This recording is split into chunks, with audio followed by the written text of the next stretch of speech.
We're calling to order the September 6th, 2023 DEI subcommittee meeting. The first order of business is roll call, noting that all members of the board subcommittee are present. Next along will be to have a motion to approve the agenda. So moved. Second. All in favor? Aye. And then we roll right into public comments, and we do have a member of the public with us today. If you will please step forward. Classically, members of the public are given 2 minutes, but as you are the only speaker, I think it'll be okay. And if you can just start by saying your name and your address, and then what you've come to speak to us about today, that'd be great. I'm Shannon Reed, member of the community, very invested in Waunakee, and I have 2 little kids. And I am here. We're interested to see what's going on. I and a lot of friends are interested to see what's going on with the DEI status and what is going forward and how that's going to play out. And then also 7:30 in the morning. I don't know, I would have loved to have like a room full of people here, so 7:30 in the morning wasn't the best time for lots of people who work and things like that. But I know you guys have busy schedules too, so yeah, just interested in hearing what's going on with that, because we want to create like an inclusive community for everyone here. All right, thank you. Well, hopefully we'll be able to answer at least some of those this morning. So, and the other piece is just so you know that this is being recorded. So if others want to see it, and I realize the live piece with people attending is important as well, but it is available if people want to see it on recording. Thank you so much. All right, so then we're going to move into planning efforts. So I'm going to turn it over to You turn it to me. Randy et al. What I'm gonna do here, Don, is I'm gonna, actually, there's 3 different agenda items. I'm gonna blend them all together. Because I kind of split them up just for organizational pieces. But I think first of all, there's kind of a little bit of a story here that I think we need to kind of go back to. And so this is what I shared at the board meeting last month. This was kind of our priorities and goals. I want to start here because this is kind of the broad piece. So one of our academic goals has many different subpoints. One of the things for academic achievement is the DEI effort. So you can just see where it sits within our larger body of work, probably more and more of our strategic planning pieces and also in our district planning parts. But that doesn't tell you a lot. It just says that we support the DEI efforts within the disproportionality plan, and there's other things that are infused across the plan. So today we're going to talk a little bit more about what that is, and to give you an idea of kind of what falls underneath this. This is kind of the 10,000-foot view of what's happening. One of the things that Don and I talked about, I'm going to move this here, Rebecca, is these were all of the recommendations that came out of the DEI ad hoc committee. So you've seen them in a different format. This is kind of my format. This is kind of my working document. That's kind of, and it's just organized by each of the committees of the board. So what I wanted to do at this point, and this is a piece, Dawn, you and I sat down and looked at on the back table here a while ago, was I just dropped every item in, all the notes that came out of the committees, and then I wanted to figure out where do they fall. So are these things, some of them are just statements, some of them are kind of belief quotients, others are areas that are actually places that we are already picking up within the disproportionality plan that Tiffany and her team put together. And I just looked at where were some of the things that they fall as part of their work. And this was more for me to organize kind of where they're going to be. And then if there's things that are falling, that anything that wasn't picked up generally by another committee or the disproportionality plan, I was then assessing as far as, does that need to be a piece that then is picked up through some of our other goals work. So that's really what this is. So as you can kind of see, a lot of these things are going to be picked up here in the disproportionality plan. But like this first one is talking about fee waivers. We already have a mechanism for that, and it's our Student Financial Assistance Committee. So for me, this is one that's not necessarily one I'm moving to, and the place it belongs is with that committee. So that's a piece that I'll talk to Steve and those who are working as part of that, just to make sure that those pieces are accounted for there. There's other things that I just crossed out. I kept all of the language in here that came out of the committees. And it's not that they're not important statements, but they weren't actionable pieces. So I just kind of crossed them out and blocked them out. This is, like I said, kind of a working document. And then other areas, as Tiffany went through and did the disproportionality plan, she did a cross check with regards to these items and articulated to me which ones were fit within the disproportionality plan or were picked up there.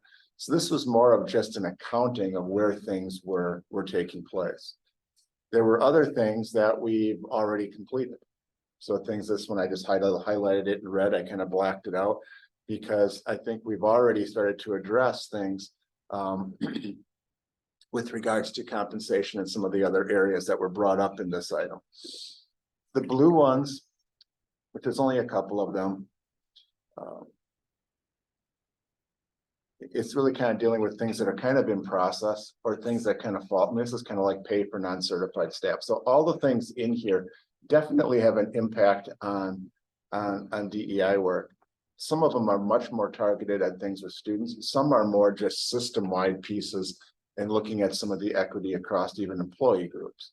So I've articulated this one to say that, this is one that I just need to kind of kick back probably to Brian to take a look at to see where it falls. Some of this is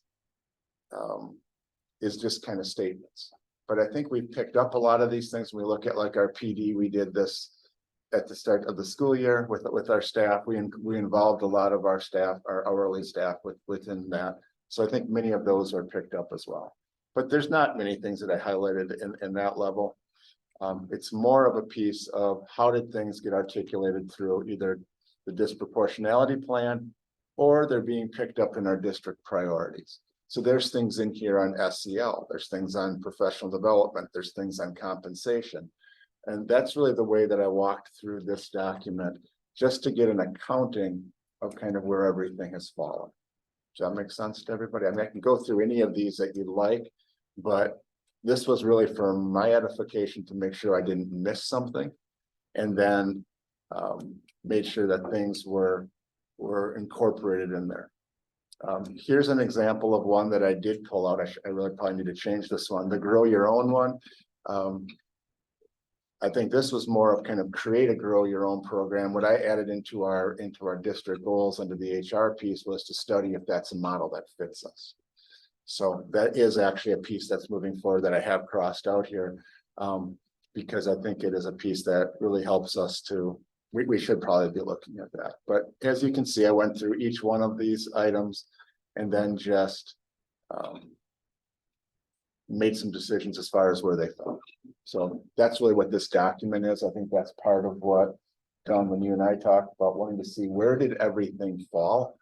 And this is more of an organizational piece because in my view, I can't have like 3-4 different documents. I've got to have some things that are kind of really coming together more tightly that we can then kind of lead our work from.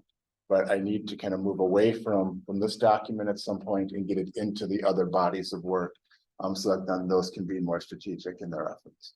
Mark? I really appreciate the organization, the detail. I request one, Rebecca, could you get me a copy of this or us? I could not read it on the site and I couldn't get it printed. Oh, sure. And maybe you could do an in-service for me out of print off of Word book. But the other piece,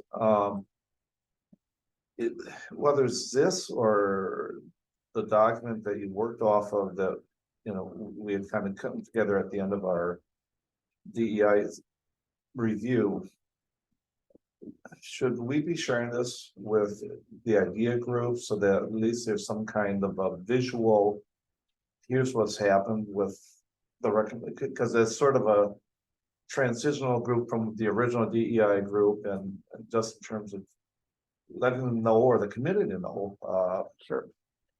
I mean, not just by video, but somehow that I think there's some different formats than this. Yeah. That's just my take. This is internal, truly, yeah, a lot of this is stream of conscious people typing as you're at a Right. meeting as far as comments.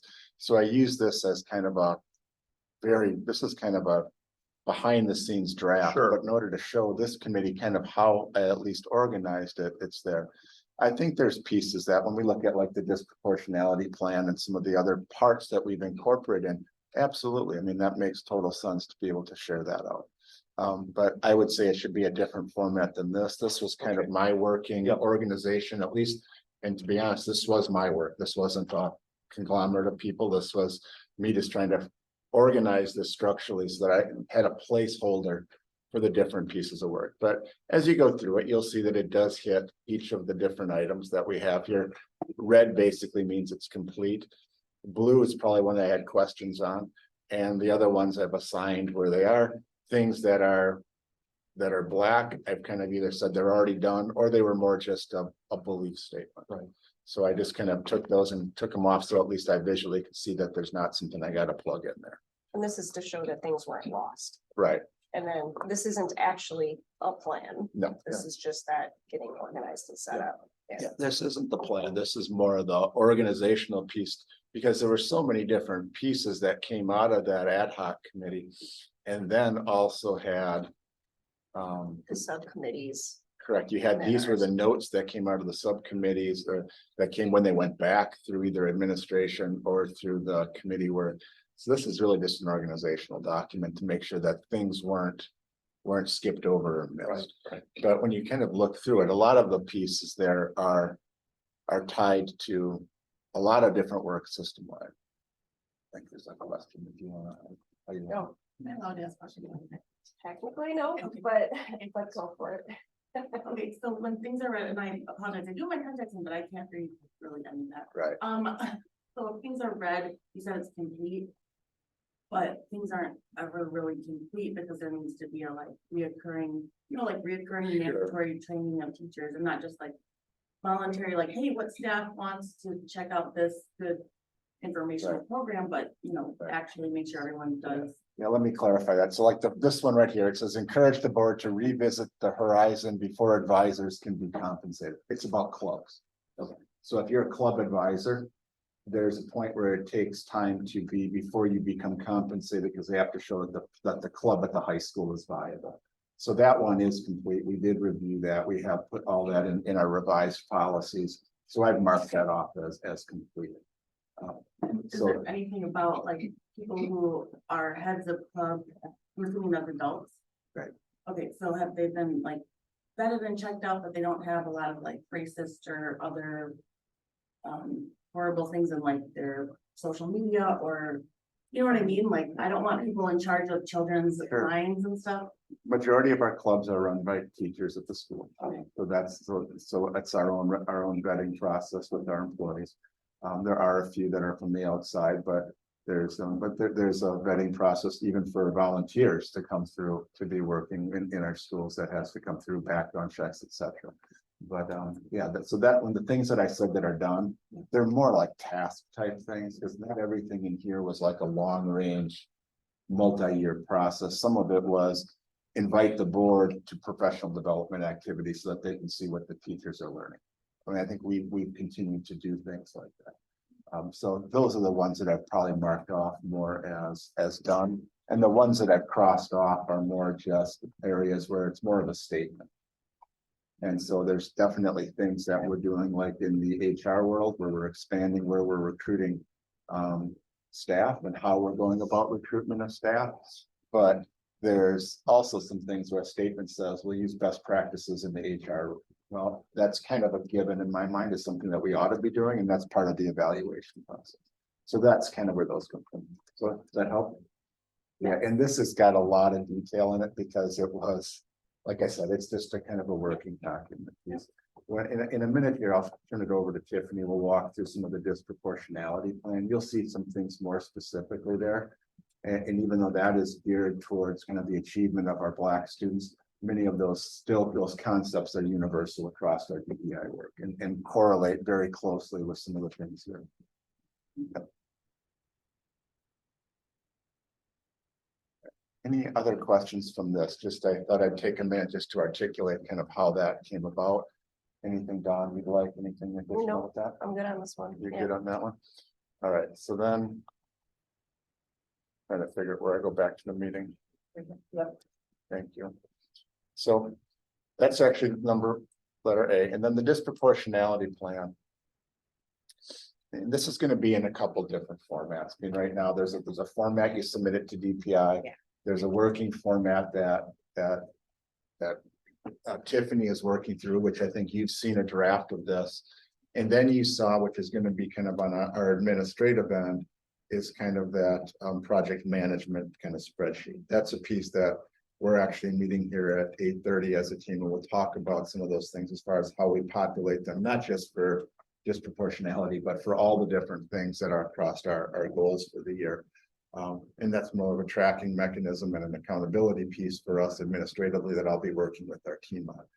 But I think what you're looking for was some of this more specific, some of the things you're gonna see more clearly articulated here within the disproportionality plan, which I'll let Tiffany kind of walk through here. And the actual form that went to DPI or the descriptions was like a 20-page document, so this is definitely a shortened form of what went to DPI, just because they had a lot of different required elements. So, but I think, you know, rather than, I don't know if we want to go through it line by line, but I think really the gist of our root cause analysis, so like we have to look at our data, we have to look at our needs assessment and kind of determine like what's the underlying cause for some of our issues related to academic discrepancies, whether it's behavioral data, connection data. Those are kind of the three main data points that we narrowed it down to, even though we looked at a million different data points. When we really narrowed it down, we looked at there's a discrepancy between specifically Black students and white students in our district. And that's not, you know, it's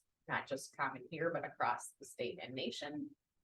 Then also when we dug into our behavioral incident data, we also saw that Black students were 2 times as likely to have some type of a behavioral incident that required outside intervention, meaning like a student services staff member or a principal, or just somebody other than the teacher to intervene.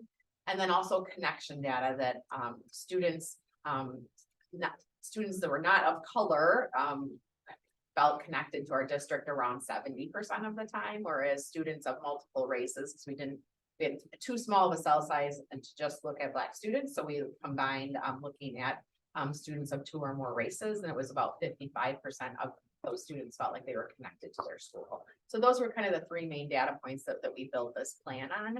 And really what we came to as far as our root cause analysis was looking at the fact that we really need to implement culturally responsive practices in our classrooms. And as you know, in 2019, we started doing a lot of equity work around this topic for the same reason, started to look at disproportionality and what do we need to do differently in our district. And a lot of our staff read culturally responsive teaching in the brain. So we have a foundational knowledge in our staff. And so what we kind of outlined in this plan was what's the next step? Like, how do we make sure that these foundational concepts and ideas are actually happening in our classroom? So the biggest part of this project is looking at creating a form, like a data collection form. So when a principal goes into a classroom and is observing, when they're working with a teacher, how do they determine if these culturally responsive practices are actually in play in that individual classroom? So it's not meant to be an evaluative tool, like you're doing something right or wrong. It's really for us to look at our district and say, where do we need to improve, or where do we need to have more training and support for teachers to help implement these specific practices relating to being more culturally responsive? So I'd say that's kind of the biggest rock in the plan. And then also looking at the first year for sure, looking at doing some training around implicit bias and how do our own biases, you know, come into our work and into our classrooms. And how do we recognize that and just create more awareness in our staff about implicit bias and how that impacts what we do every day with kids. And then also looking at some other key components too, in terms of how we want to move forward in terms of having a better structured multi-tiered systems of support. So looking at how we manage behavior in the district and how we respond to behaviors, whether the student is Black or white or Asian or whatever the demographic group is. So I would say those are kind of the big pieces. And then we had some pieces that were already ongoing as well. Developmental designs is definitely one of those programs that we've had in place. That's really the goal, is to create connection with kids. So when we think about our connection data and how that already relates. So this plan isn't all new things that we've come up with out of the woodwork. It's really like, what are we also already doing that we want to continue doing and continue training staff on? So for example, our developmental designs, we have like a 4-day training in the summer. Well, not every single staff member has gone through that training. So we're looking at how can we make sure, kind of comes back to the comment that you made. We don't want all of these things to just be a small group of people read the book, or a small group of people understands culture responsive practices or implicit bias, but like, how do we look at all of our staff? And my hope is that in January, because we already have our implicit bias speaker lined up, is that we could also include, we could invite bus drivers, we could invite food service staff, we can invite peer professionals, that it's not just about the teachers either, because our school environments really are about everybody that's in the school environment, not just the teachers. So looking at how we can branch out and make sure that the whole environment is impacted, not just a small group of people. So Tiffany, to that point, I've had this discussion in the past. With our PD days, there's so many really enriching opportunities for our hourly staff, our peers particularly. Can't we just pay them and say, you need to be there, versus just if you want to come, you can be there? yeah, I think that has more to do like with what they're required. I mean, they're always invited in terms of they want to attend, and they would be paid to attend, is my understanding. I don't know that we can require, I guess I don't know the answer to that question, if we can require it or not, but we'll definitely, in terms of this year, like, I'll send information out to the whole staff about like January 15th. We're doing this training, like, we'd love to have you there, and then we have some reflection back in the buildings afterwards too, so that there's follow-up to it. But I don't know if we can require it. I mean, I'm not sure. if you want to require it, that just means we change the days that they work. I mean, which is just the budgetary fees, which we've done more of. I mean, you look at the first day, welcome back, all staff were invited to that. So, and if they came, they were paid for it. I mean, that was part of what you heard on the disproportionality piece, was giving access to hourly staff who wanted to attend things to be able to do that. And I think we've opened that door. The requirement piece, I think there's different places where we've done that. I mean, we added, like, Joan, when you and I met last week, that was all the paraeducators in the district and the health assistants, etc. But they had training on things like things in the health room. They had training on nonviolent crisis intervention. So some of the things that do relate to this, they're receiving training on. If you go back 10 years, we didn't do that. So that's been a change over the last, I'm not sure when that switched, but it was probably just in the last 4 or 5 years, they started to bring them in and do more concerted things with them. So that's part of it. Do you feel more and more staff are taking advantage of those opportunities? So I think we're seeing more people there, yeah. But I mean, that one was required. So that last one I just talked about was one they had to come into. That was kind of their first day. But I think that there's more of an interest in that. And I think that they've asked us as part of our work to be included in that, and for us to showcase how we can do that. And I think Brian's done a good job trying to work in the HR department to allow for that. I think we also need to be sensitive to the requirement. Many of these people take that position because of family that they want to have with them. Yep. I'd like that you invite and encourage. But I think there's family dynamics also that we need to be sensitive to. I think one of the things that we're pulled on as a district is professional development time. When you start to just look at, I mean, you can take DEI and fill up every one of ours. We've got a legislative change in reading, which is going to take a big lift. You have things we're doing in math. We have PLC pieces. We have stuff with like social emotional learning.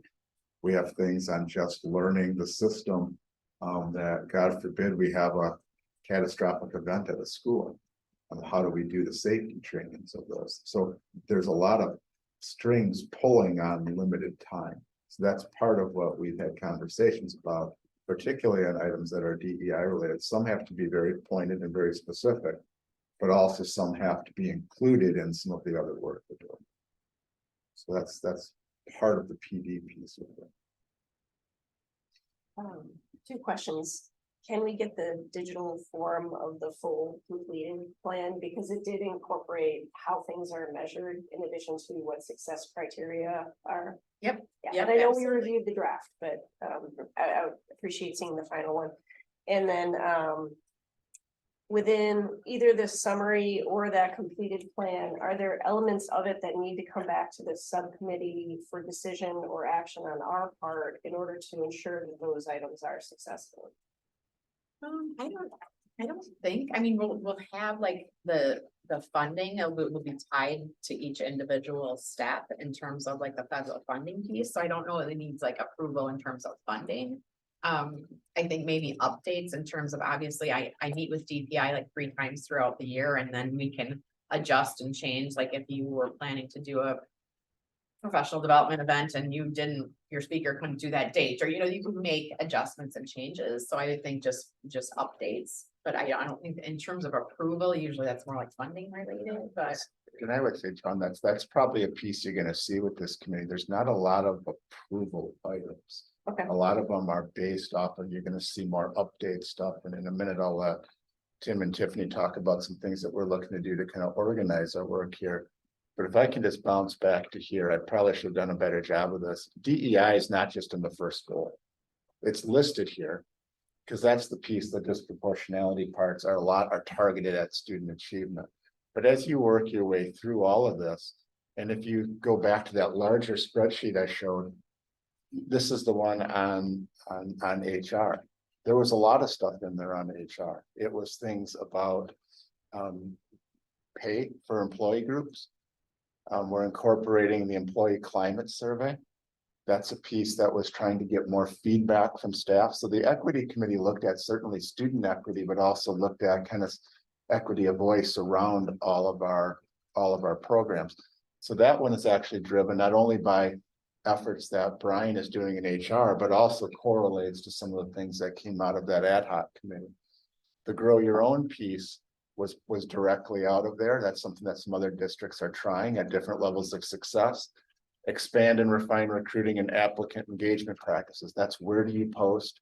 Where are you going to job fairs? What training are we doing to our screeners of our applicants? That's directly related not only to best practices in HR, but also to some of the things that came out of that larger spreadsheet. So that the pieces of that work are throughout here. So I'm just going to take a second and kind of walk you through where the other pieces fall. Obviously, a lot of this is kind of what Tiffany just said. It's where do you put your prioritization from a dollars and cents standpoint? So as we are hiring more teachers, more social workers, more counselors, special ed folks, all of those are allocations that the board has to do that help support some of the different work that's occurring within the disproportionality plan and other areas. The 3-year budget prioritization, that's really budget requests. And we didn't get very far in those this year because of this budget constraints. But as we look forward, that's a place to look to see what other dollars does the district need in order to move programs forward. So that definitely fits here within the budget area and also the operational piece as far as moving forward. Facilities and growth, I mean, the things around school safety. Some of the improvements we're doing in the schools also address some of the disability areas. And Tiffany brought forth requests to remodel bathrooms, etc. Those are all allocations that if you look through the DEI ad hoc committee's recommendations, there's all of those pieces are finding their way into these other areas of work. Stakeholder engagement was huge. So when you take a look at the original ad hoc committee's piece, a lot of it was on engagement. It was how do you engage with families? How do you connect with families? Some of that Tiffany has incorporated into the disproportionality piece, but we're also looking at things like a family engagement satisfaction survey.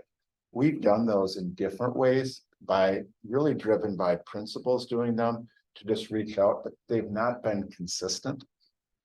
So this is a piece that we are working on to have one instrument that can be utilized across the district. And then that'll give us some feedback on a plethora of areas that we have yet to define, but that's one of those that's again driven by some of the DEI work. Welcoming new families. I mean, this is kind of a universal practice, but I think it's something that's also very true for all of our students. How do we help welcome a family in? And the example is we had a family come in a couple weeks ago. They had several kids. They were moving, registering their kids for school, trying to navigate activities, trying to figure out when open houses were. And then that doesn't even include how does lunch work? How do sports work? How do clubs work? What else is available in the community? So I think that's a piece that Annie is working on. That again is something that came out of the DEI work. The student and staff listening sessions were something that were part of the DEI recommendations that we're continuing with. And then you're looking at this stakeholder engagement around different pieces. You're doing it with the superintendent search. And that's a piece that the board is kind of reaching out. We've incorporated those engagement processes over the last few years. I think all of those they kind of fall in several buckets of our work. One is kind of best practice. Two are things that just make sense for us as an organization. And three, some of those also dovetail in with the pieces that came out of that. So I think that large spreadsheet, you see the connections throughout each one of these 5 priority areas in a larger sense. So. Actually, I wanted to compliment Tiffany with your items you shared in the summary. You know, the communication with families was a huge thing from the DEI, and I know there's a concern, were we addressing it? And I think you hit that right on the head with that. The focus groups with the parents of students of color as well as the students of color themselves. You hit on so many of the items that I thought were very important points from the original DEI subcommittee. That really nice job. Yeah, I think we'll get really good information, and we're actually having kind of a third party person do it, so it doesn't feel like, if there's a negative feeling or that it's not like we're upset with the school. It's really just like, how are we collecting this information so we can do more into better. So yeah. Any questions about that before I kind of move on to the last part?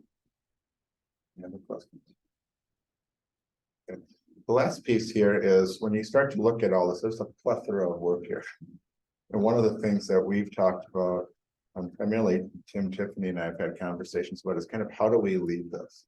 So Tim and Tiffany have kind of taken the lead administratively from the central office standpoint as far as working with disproportionality, working with professional development, and of those aspects of it. Tim was part of the original ad hoc committee and a member of that. But how do we now structure this as we move forward as a district? So one of the pieces that Tim and Tiffany are looking at, and I'll probably take it over to Tim just to talk a little bit about what the vision is how do we kind of bring staff into this, and how do we create kind of a district level kind of guiding committee to this work, that a lot of the document pieces that you're seeing can help go back to that staff work group to make sure that we're staying on target, we're getting to the needs that people are seeing. It's a feedback loop to us from staff, but it also keeps us in a place where these things have a place where they can be grounded. Yeah, thank you, Randy. And so, I mean, I think, a topic that's come up a few times around the table is how do we make sure that we are well coordinated in moving forward the things that we're committing to in these plans. And so as we had conversations on our services team this summer, we felt a helpful aspect of that would be to create an internal committee. So again, not a stakeholder committee, not a board committee. This is an internal working committee to impart action items and also in part to make sure that things that are happening in individual schools are communicated and coordinated. So we're all kind of working together as one team. And so we're looking at a group that would meet at least quarterly. There would be a communication piece out to the wider district staff about what this group is doing. So it wouldn't be just in isolation, but the group would meet quarterly. We are looking to have representatives from all of our sites and a variety of roles. So we want to have some teachers there. We want to have some student services. We feel, given what we have on here, it's going to be important to have the Ed Services team, which is Tiffany, myself, Lisa John Bull, Amy Johnson, at least 2 principals, one from the elementary level, K6, one from the secondary level, 7-12, could be an AP, could be a head principal. Mentioned student services. We also feel it's going to be important for Randy and Annie to be part of this, given kind of the system-wide leadership piece and the system-wide communication piece. So that's kind of the vision at a high level that we have for this. We're right now in the recruitment process because, as I just kind of rattled through who's on the committee, about half of it is designated by who they are. But in terms of, designating, who the teachers are, who the student services reps are, we're working on that right now.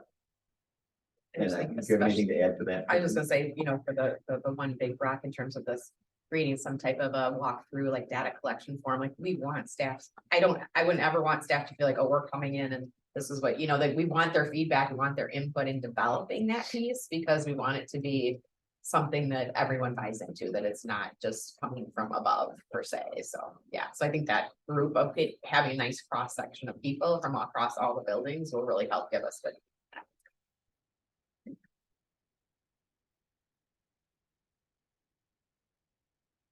Any questions? Just, I know that, for the disproportionality plan, and I'm not sure if this will apply to elements of DEI that don't necessarily directly fall under that, but similarly would need action items and are measurable. A lot of the criteria for success were quantitative, which I love, right? Was there anything that had qualitative assessment of that would require a student voice? So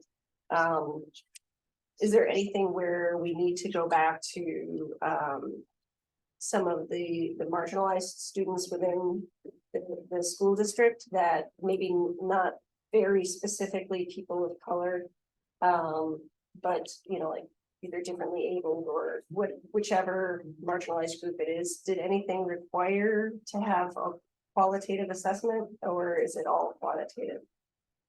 And the disproportionality plan?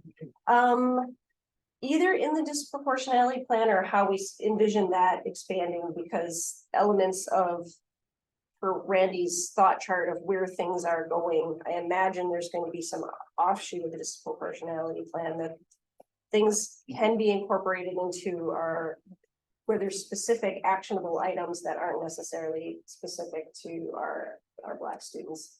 That still require action. It would be its own DEI plan. Do you foresee that any of that would have a qualitative assessment rather than a quantitative for success?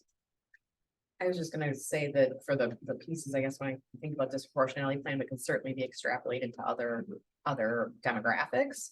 I mean, the focus group piece, whether we're talking about students with disabilities, students with poverty, like there could be a lot of qualitative data from a focus group, but then also like our perception data, like looking at school perceptions. I know, like having more stakeholder engagement in terms of views of the school. I guess I'd see that as a combination of qualitative and quantitative data. So Yeah, I mean, so I think one important aspect we need to not lose sight of and keep kind of bringing back is the value in talking with people, talking with stakeholders, and in particular talking with students. So I think the 2 things that we saw last year, and actually 2 years for one of them, that I really think we need to make sure continue, and Randy already mentioned these, was one, our meetings, both from an administrative perspective and also your work as a school board with our student groups. I think that's really important. And it's really important that those conversations continue. I think also we look at the work going, and you had the Waunakee Community Cares Coalition coming in last month to your board meeting to talk about what they were doing to kind of follow up on that student summit from last week at high schools. I think that's an important thread that we also need to continue this year. And we're working on that. It just because those aren't, you know, to the points you raised on, those aren't directly in the disproportionality plan. There certainly are parts in the disproportionality plan that speak to that, but those other things aren't in the disproportionality plan, but they're going to be occurring this year. And I mean, ultimately, where I'm going with it is that we know students have had lived experiences in our district that we don't want any student to have to experience. And as we're bringing in voices to the guiding committee to make sure that, you know, if it's a survey, that it's actionable, that it's assessing the right metrics, that at some level we have a voice of student groups saying, like, is this actually going to, do you foresee that this will actually change anything? And as adults, we can look at this and yes, it's a 3-year plan and it should be a 3-year plan. But there are students coming through our district at the same time, like to get to the 3-year plan, it's been 3 years in the making. And it's a 3-year plan, like folks have come and left. And we have students here right now. Right. So so I'm wondering where it'll be a nice place to fit in. Still have it be natural for students to provide their voice. But also make sure that it's meaningful and that it's deliberate. And that's not just little nuggets of information that we happen to pick up when we attend the one meeting that we go to every half a year. So one thing that's a really important thing for us to talk about and lots of, you know, not just today, but to keep in mind. So one thing that is in this proportionality plan, but its focus really is far broader than the outcomes for our African American students. And really the work is broad for all students, whether they're members identified as part of a marginalized group or not, would be some of the work we're doing with our older students in classrooms around feedback cycles at the classroom level. These are formative. The grain size of change is the classroom level. There's some very high level summary data that coaches can see as they work with this, but it's not meant as an accountability piece. It's meant as truly it's a rapid continuous improvement cycle. And so you've probably heard references to First Elevate. We're continuing to do that work. In fact, I'll be meeting with our instructional coaches at the intermediate middle and high school, those are the schools where we use FERS. And that's focused very broadly on teachers doing an assessment with students on learning conditions in the classroom, which cover a lot of things. It covers classroom belonging, it covers feedback, it covers meaningful work. So the scope is broad. And then based on your student feedback as a teacher, you work with the coach to identify areas based on student feedback that you're going to try a short cycle improvement with. And you try that thing out, and several weeks later, you reassess and you see if the feedback is different. Now, important to note is, in addition, this is all sounding very quantitative, but as after you do your assessment, you debrief on the assessment results with your students. That's where the qualitative part comes in. So you're getting student voice in both a qualitative and a quantitative channel there. But again, that involves some of these questions, but it can also involve is the homework meaningful? It really is a broad purpose instrument, but it also includes areas like belonging and you know, does Kind of my an teacher engagement see me survey. and do I feel welcome? I think you get qualitative information just out of all of our affinity groups at the high school as well. And you have GSA, you have BSU, you have plethora of different groups that kind of collect our students, and then those advisors and the connections that those students have with our folks at the high school are helping to build some of that. I mean, some of that is actually has trickled down to our other elementaries. You can see that there's The Lasonia Doris group, I know they've been going down to like the elementary levels, DSU's doing the same thing. So Who are the advisors coming back to with that information? Is it the principals of that particular school? Should we invite those advisors to come to speak to us? As part of the deliberate part, right? Because they may be taking in and absorbing that feedback of their students, but I personally don't know where that goes then. Right. I think it's, part of it goes to the advisor and the advisor can represent it to the principal, and sometimes it comes through other people as well.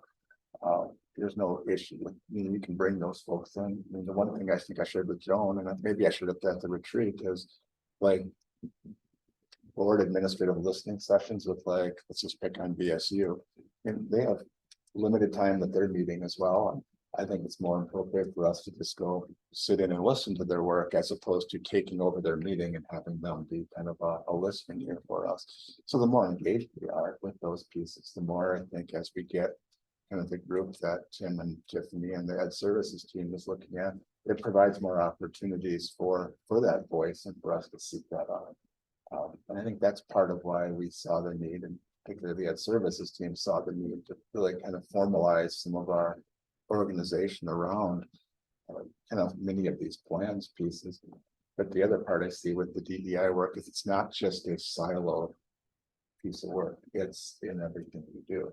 And sometimes it's dealing with marginalized students, and sometimes it's dealing with just things that are more universal across the board. And it's kind of all of that. That's the hard part to get your head around it. So when we look at like the work we've done over several years, we've done a lot. We have a lot more to do, obviously, but we've accomplished a great deal with things that have, from professional development to things that we've involved and sent staff to opportunities to hear and listen of students, things that have changed in practice. I mean, the student financial assistance program came forward. The changes to food service came about based on feedback from our kids who didn't speak English and didn't know how to quite navigate. Sorry, I got an issue going on in the school. Thank you. So I think that there are different ways that we're getting that and kind of processing through it.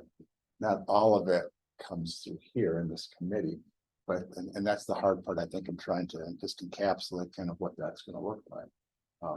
But bringing in, to your point, Don, if you want to hear from like the advisors of BSU or some of that, there's not an issue with that.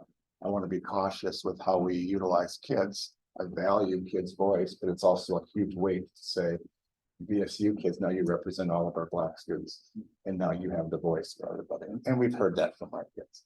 So it's kind of that balance of making sure we get their voice through the appropriate channels, but making sure we don't just single out these small kids that are now going to be kind of the weight of the whole district.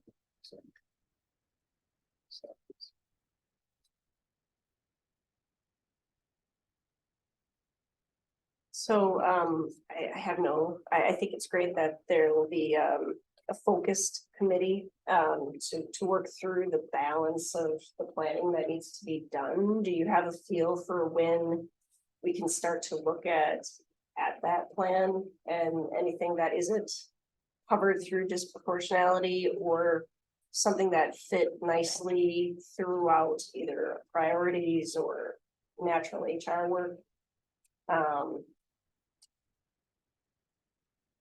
I don't know if the steering committee, I feel like is gonna be, and you can jump in if I'm off on this, I feel like it's gonna be more really about like how we're implementing DEI efforts and the impact in the classroom. Whereas like some of the HR things, like we've talked about having a screener that's more specific in terms of when we go through candidates, like how do we make sure that we have the DEI lens when we're reviewing that? I feel like those would probably be more addressed in other groups. So I think it maybe just goes back to what Randy said, is that it's hard to put everything in one piece. I just want to make sure that when we're working with teachers that we're really utilizing that time to get their input and feedback on how are we going to get our practices into the classroom level. So I think some of it's going to come out when you start when we do a family satisfaction survey. What's coming back out of that? Because we haven't done a universal tool like that. So what feedback are we gonna receive from that, from a family standpoint? We hear the things with kids. And it's in the things that I've heard and just thinking about conversations I had with some of our Black students, let's make sure that we are addressing when the N word's being used. And it's straight up, very actionable things. It's why we brought in someone years, forget when first he came in and talked about the N word. I mean, that was a very powerful presentation to our staff and talking about kind of the history of it, what it means, and how to address it. So I think there's things that we've definitely heard from kids that we've tried to address through some of the work. And some of it's going to be a continual learning cycle. As we hear things and as things come up, how do we address them? How do we make sure we have an ear to all of our students? Some of the work that I know that the Waunakee Cares Coalition has done, compare with some of the stuff that the high school has done with student voice, trying to continue with those pieces. I think those all kind of run congruent with a lot of the things that you've seen. So this proportionality plan has a lot of data pieces that's driven by some of the work there. I think some of the things I showed you in the larger plan, those were big focus areas for us. I mean, things that we hear from kids and we hear from parents and that are best practice for us. So I think it's going to be kind of a growth area for this committee. I think we have to figure out what is it that we want to do. It's a new committee. So we've kind of had some things that have really fit really well here at the onset. But I think part of the conversation we need to think about is what does it look like as we progress now through all these things? Do you want different checkpoints where we can kind of come back and give you updates on things that we're doing? Do you want to, I think that's a piece that even maybe we'll have some better ideas once we get kind of our steering committee or our other work together. But that's a piece that I guess I don't have a clear vision of as far as what we want to continue to bring back here. Because in our minds and in a lot of our work, some of the things that are coming out of the DEI efforts have really been dispersed through systemically throughout the whole district. So it's not like it's one group or one person, it's across a lot of different things. It's probably how it should be, but it makes I guess the management of this committee, I just have some questions as far as how we're going to do that. And that may be a point where we discuss that at one of our next meetings as far as how we're going to structure this, how often we're going to meet, and what do you want to see here.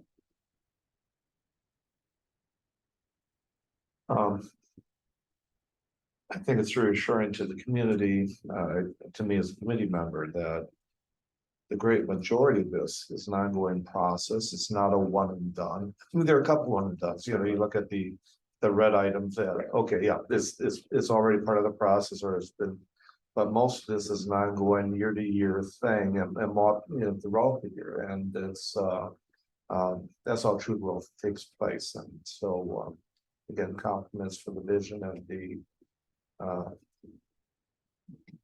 plotting out of the process.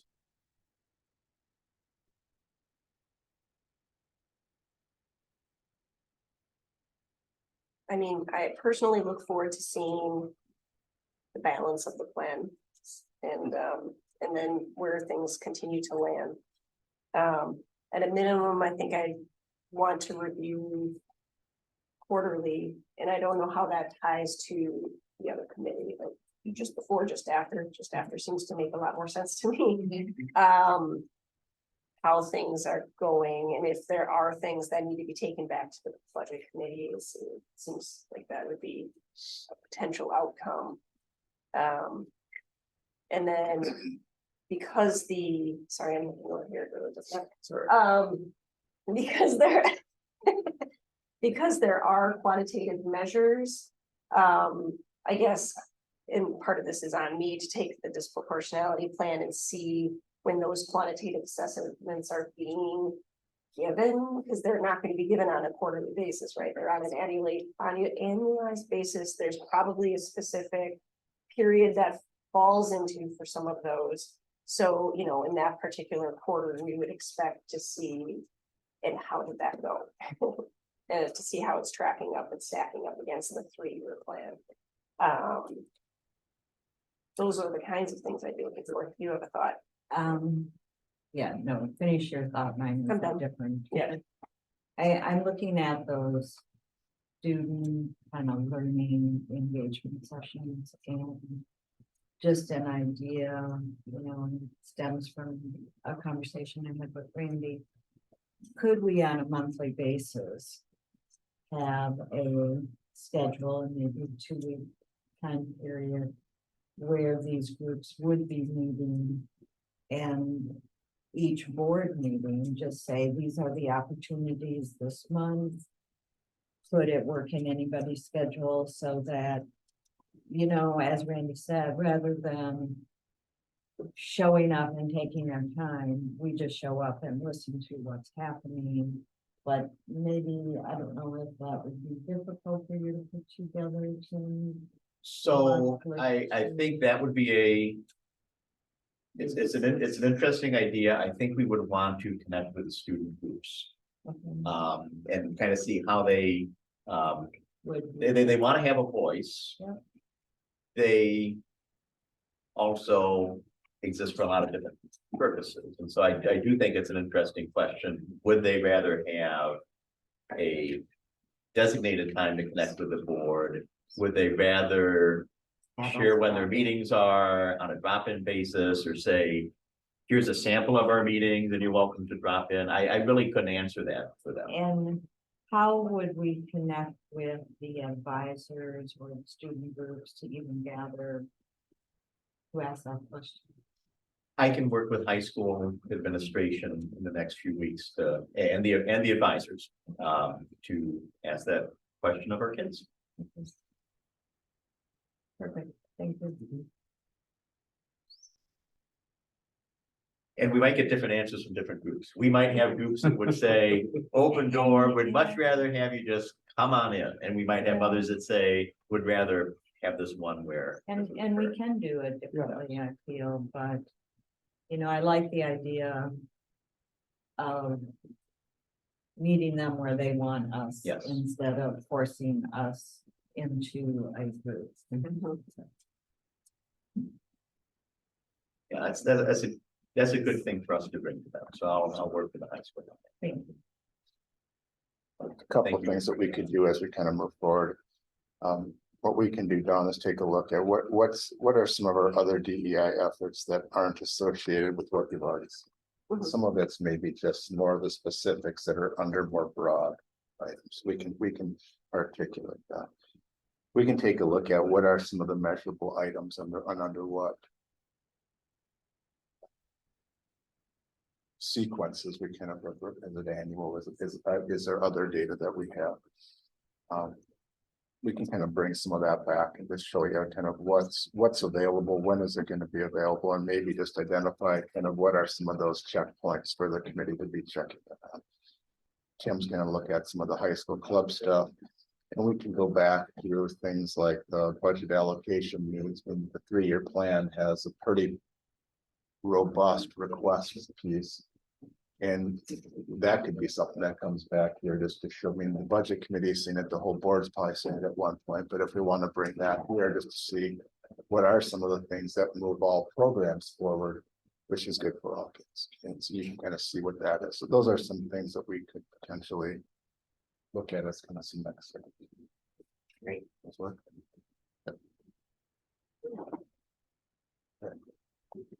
For those action items.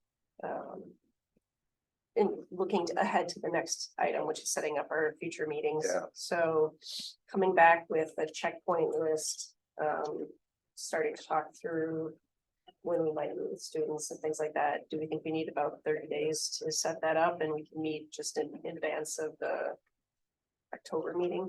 That's right around all our interviews as well. Yeah, I the think your interviews challenge your really next- are the end of October, so. Could work I think if it's you good. have, if you could get information. Oh, I can make sure we have feedback from the student groups by early October. We can do that. I think the challenge is going to be making sure that we can find the time for all of you. You guys got a pretty busy schedule coming up here. So, yeah, but yeah. We have a busy October. You do. You do.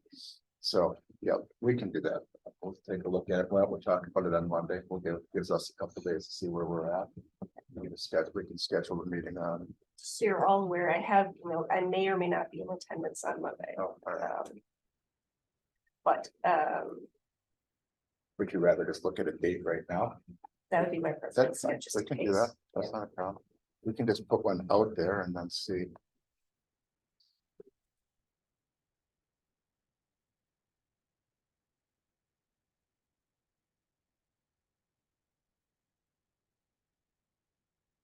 So your Mondays are quite busy, but or further into the week here. And I think I would like to be sensitive to meet later in the day for this group.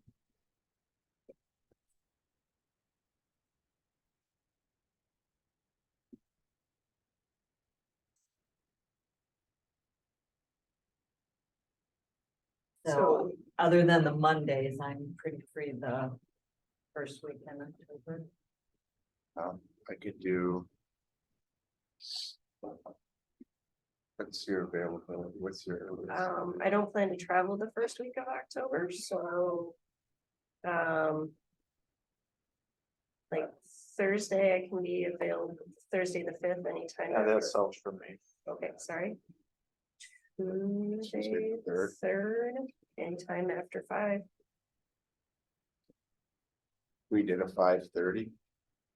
And what That day? work, On the third, Tuesday the 3rd. 5:30 on the 3rd. Yeah. that'll work. 5:30 on the third. Oh, no, that won't work. That does not work. I'm sorry, I've got transportation issues I've got to take care of with family. Okay. Wednesday doesn't work for me, I've got MATC board. If we went later, Mark, would it work? Well, actually.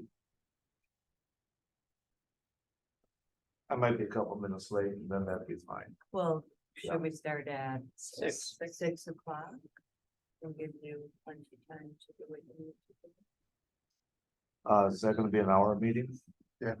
5:30 is fine. Let's go 5:30. I can make that work. Okay, Okay. 5:30 on the. 5:30 on October 3rd. Sounds good. Right. That's all. It's like another meeting of. moving Yeah, on. they're coming in next. Motion to adjourn. Second. All in favor? Aye. Aye. Not a vote. I almost saw you were calling for one. No, I'm making. You never make motions.